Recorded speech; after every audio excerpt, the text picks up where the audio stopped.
आता आपल्या आवडत्या मालिकेचे संपूर्ण भाग मालिका प्रसारित झाल्यानंतर लगेचच पाहू शकता पूर्णपणे मोफत फक्त सन नेक्स्ट वर।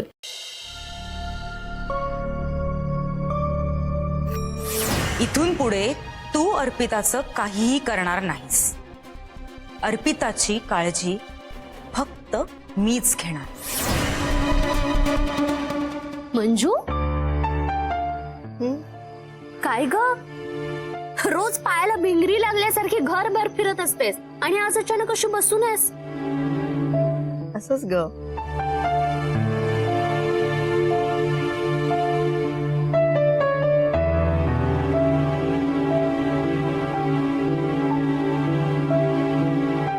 मला माहितीये तू का अस्वस्थ आहेस ते। मंजू अगं तू चुकली आहेस। तू त्या वसुधाला आपल्या घरी आणायलाच नको होतस।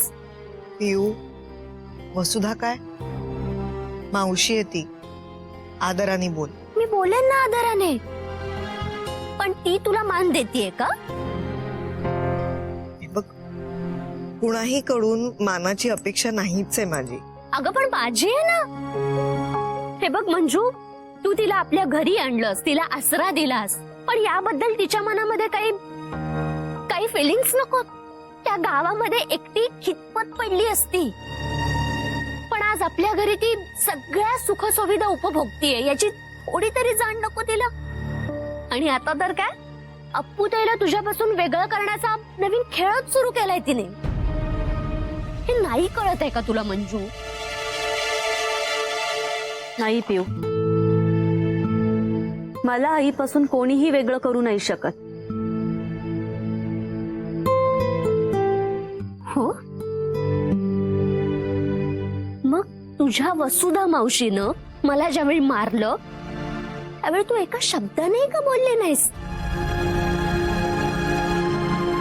त्यावेळी का गप्प बसलीस जेव्हा तुझी वसुधा मावशी म्हणाली की यापुढे तुझ्यासाठी सगळं काही तीच करेल, मंजू नाही?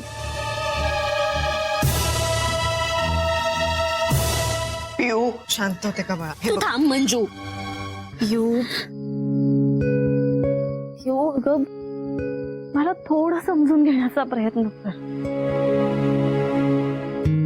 माझी काय अवस्था होत असेल याचा तरी विचार कर ना ग।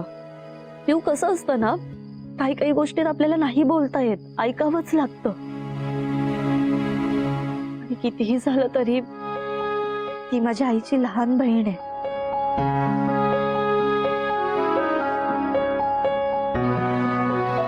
हो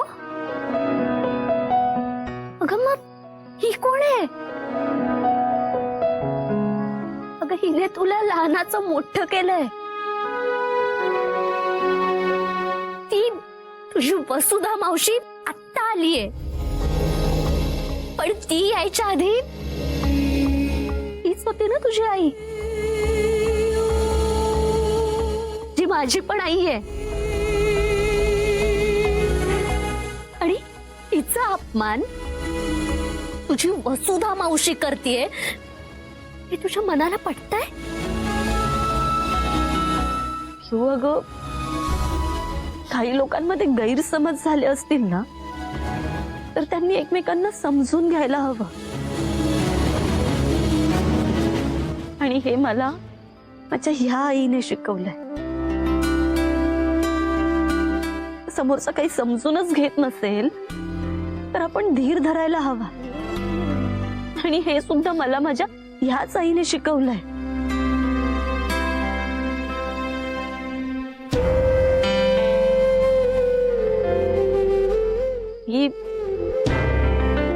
मी जन्माला आले आणि माझी आई गेली,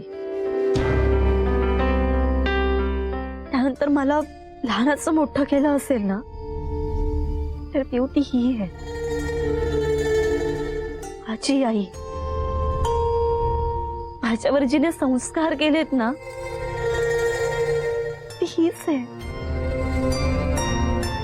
माझी आई। आणि मी ह्याच आईची मुलगी आहे, आणि मी सदैव हिचीच मुलगी राहणार आहे। पिऊ अगं आपल्या दोघींना लहानाचं मोठं हिनेच केलंय. आपल्यावर हिचेच संस्कार आहेत ना. थोडं समजून घे ना. आपण दोघी पतंग आहोत, पतंग. आणि आपली दोरी हिच्या हातात आहे.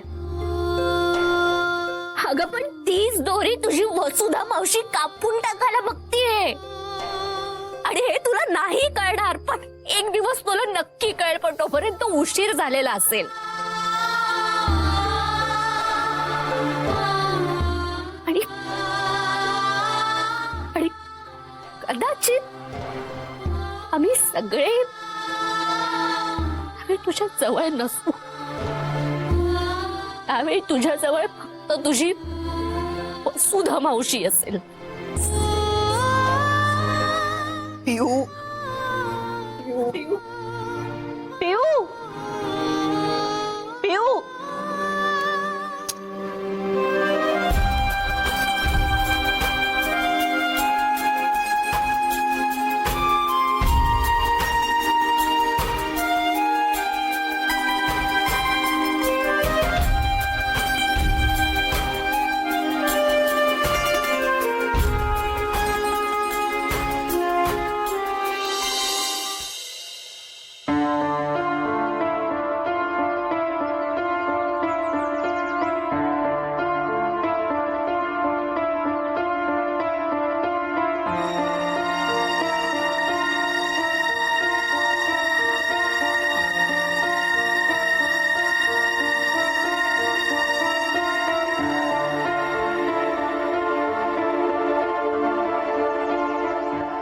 सगळा गोंधळ झाला युवराज. पण हा गोंधळ कोणामुळे झालाय हे सगळ्यांना माहिती.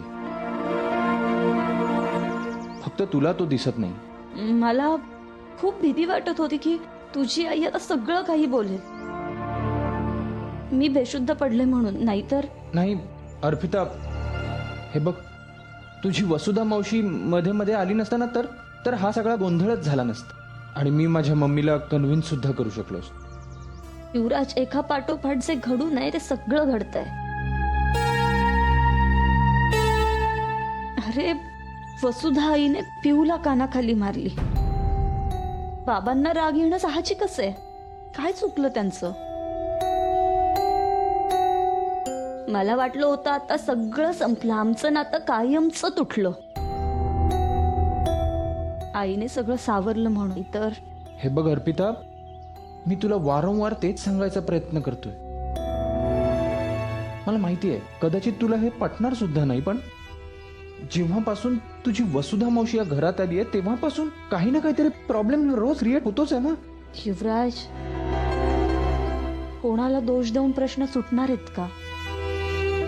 हे जे काही होतंय ना त्यामुळे त्रास होतोय मला. मला तर खरंच खूप भीती वाटतेय की मी बाबांपासून कायमची दूर नाही ना जाणार. तू इथे माझ्यासाठी आला होतास ना. तुझे स्वप्न बघितलंय, ते पूर्ण होणार नाही होणार हे खरंच माहिती नाहीये. युवराज, तू जा इथून. अगं नाही म्हणजे तुझी आई पुन्हा इथे आली. अर्पिता, नाही अगं, मी बोललोय माझ्या मम्मी सोबत. आणि इनफॅक्ट माझ्या मम्मीला तू आवडलीस. हो, पण तिने माझ्यासमोर एक अट घातली. मला 30 दिवसांची मुदत दिली. जर येत्या 30 दिवसात मी आपलं लग्न नाही ना झालं तर मला त्यांनी निवडलेल्या मुलीसोबत लग्न करावं लागणार.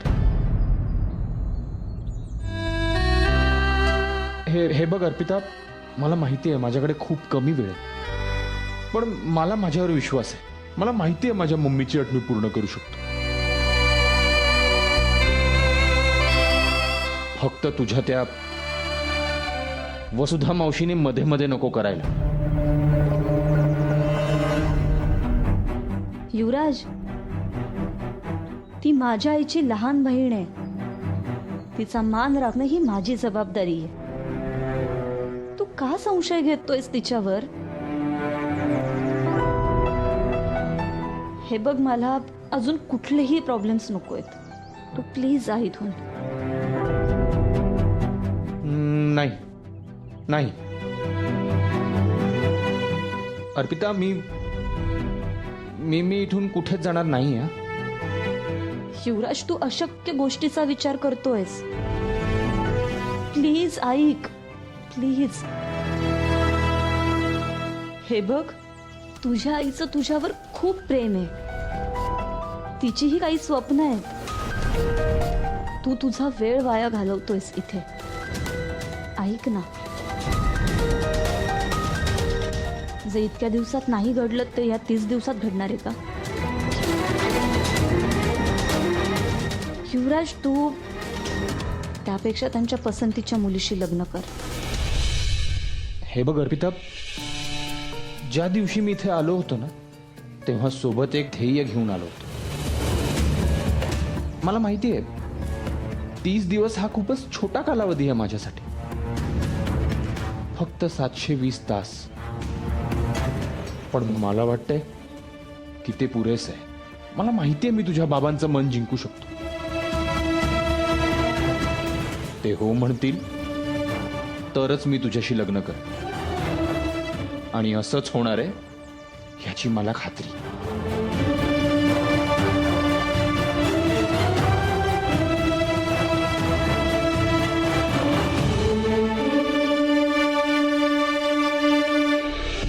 आईचे आजीचे आशीर्वाद आहेत, पण नशिबात नाहीये ते कसं मिळणार?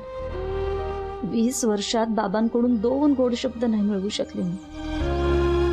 युवराज तरी काय करू शकणार आहे? मला विसर युवराज, प्लीज विसर.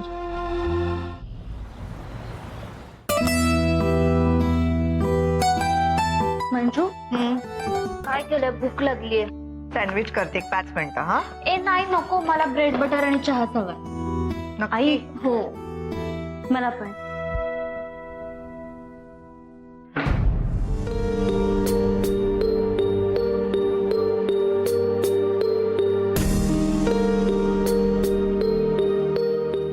आधी हिला दे बाई,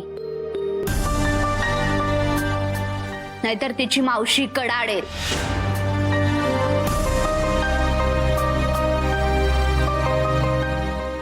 चहा देते. घ्या गरम गरम तूप साखर पोळी.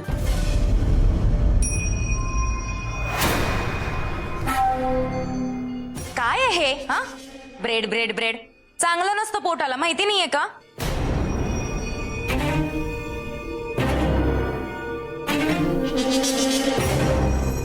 तू घे तूप साखर पोळी. आईने बनवली आहे खास तुझ्यासाठी.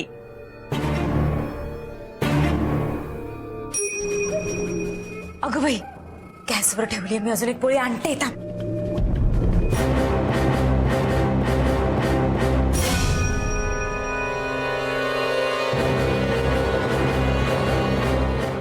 आई,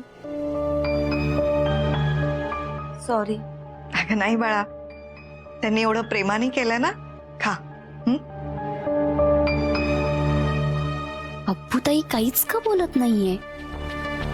आईचा अपमान होताना सुद्धा मावशी समोर गप्प काय ही?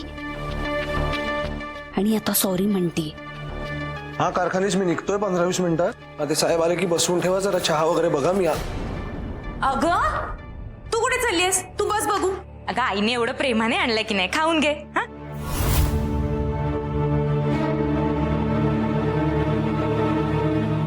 आई, मी येते नंतर.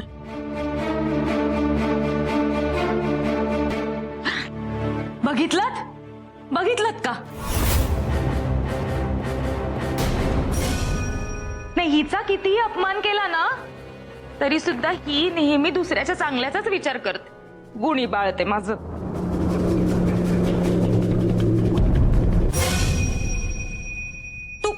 तू बस आणि खाऊन घे बघू. हा, हे बघ, ज्यांना खायचं असेल ना ते खातील, नाहीतर जातील. बस. वसुधाई, अगं वसुधाताई ऐका ना, आत्ता वाद नको प्लीज. वाहात कुठे घालते मी? सत्य परिस्थिती सांगते मी.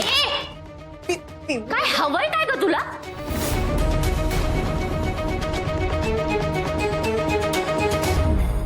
काय प्रॉब्लेम काय आहे तुझा? हं? पियू,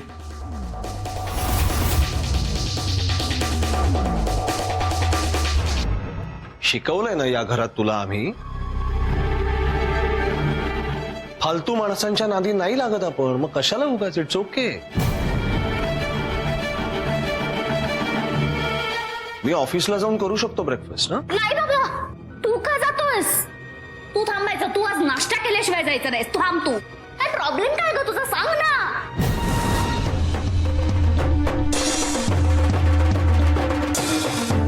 का सारखी भांडत असतेस माझ्या आईशी?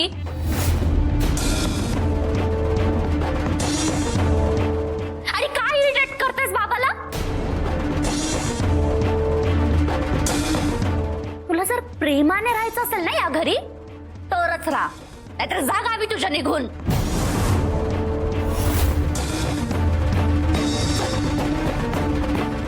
अगं तुझं वय काय? कोणाशी बोलतेस याचं काहीतरी भान ठेवावं. ए, तुझं वय जरी लहान असलं ना तरी सुद्धा मला कमी लेखू नकोस. हं?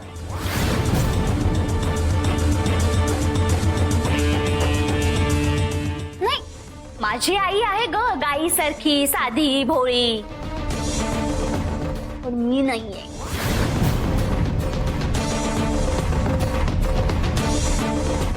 वेळ आली ना तर तुला पण पुरून उरेल.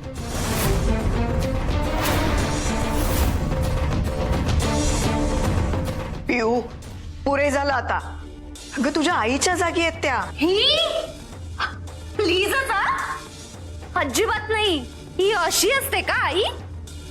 भांडणं लावणारी.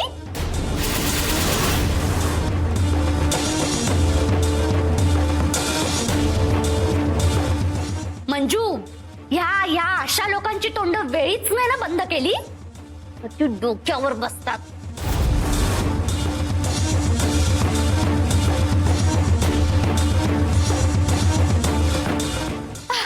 हा बरोबर. अगं तुझं लग्न नाही ना झालंय. तुला स्वतःचं कुटुंब नाहीये. अगं म्हणून हिला कळत नाहीये की कुटुंबात कसं राहायचं असतं ते.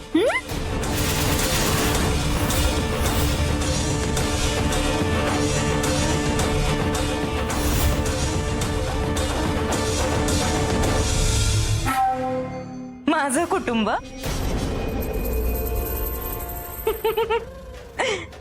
माझं कुटुंब काढते अगं तुझी मुलगी. आणि तरी तू गप्प आहेस.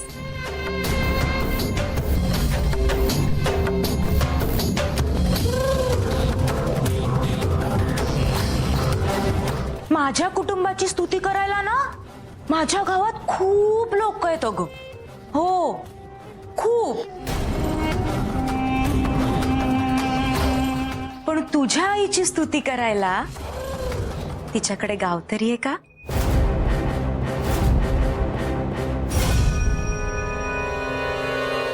मला खूप अभिमान आहे माझ्या कुटुंबाचा. पण तुझ्या आईला तिच्या कुटुंबाचा अभिमान आहे का?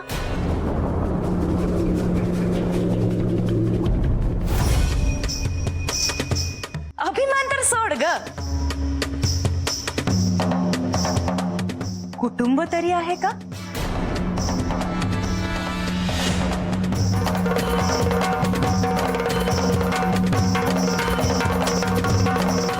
माझा जन्म कुठला असं जर मला विचारलं ना तर मी अभिमानाने सांगू शकेन मी कुठल्या गावची ते.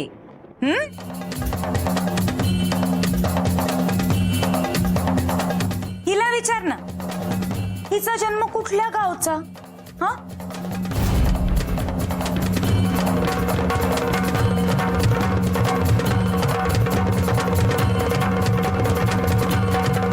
विचार. मीच विचारते, कुठला का तुझा जन्म? हा,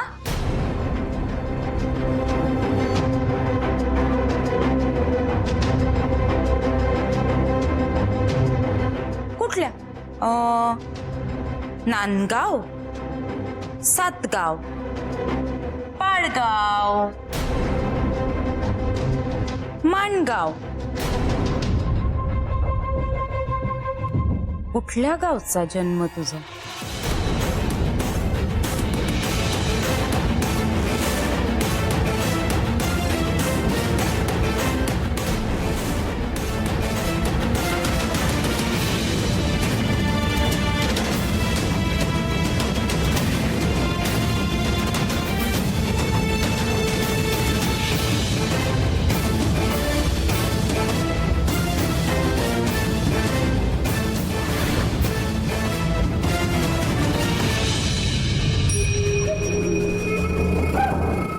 चल बाई, आता ना शांतपणे खाऊन घे बघू. बस, बस.